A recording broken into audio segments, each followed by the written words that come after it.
Law number 9, multiply one into many. Consider this. For a Kickstarter campaign we were working on, we got coverage in Wired magazine. But that's not where we stopped. We also wanted to get coverage in various Wired blogs, Twitter accounts, online properties, and more. And when it was all said and done, because we pitched all these other alternate media options, including both social media and mass media, all of the online coverage or social media coverage equaled in terms of audience as much as the print magazine itself. So how do you do that?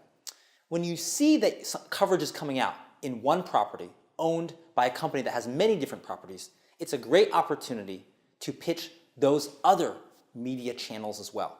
You can ask for introductions from the editors or producers or reporter you're working with, or you can go out on your own saying, hey, we've been covered over here by your sister publication, shouldn't you cover us too? You'll also discover that certain types of media hits are great for snowballing more media coverage. For instance, if you're prominently featured on the front pages of sections on Huffington Post, Business Insider, other kinds of publications that are read by others in the media, it's a great chance to get more media coverage. And you don't have to do this passively, you can do this proactively. So when we know that we're getting a media hit in a very visible space, a very visible publication or show for a client, we are very active on the day that media hit comes out to pitch more places, to show them that, hey, this is a big trend. This is a big story that's happening. If you've seen our client here, you definitely need to cover them in your publication too. And you can snowball media, you can multiply media in that way. Another example of how you multiply one into many is to get repeat media coverage and repeat media appearances.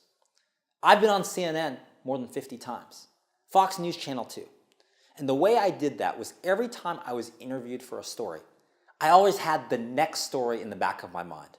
The story that would be timely and relevant and important a month from now or 2 months from now.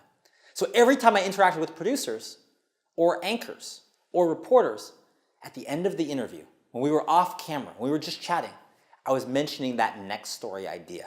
I was becoming relevant for not only what was happening now, but what was happening in the future.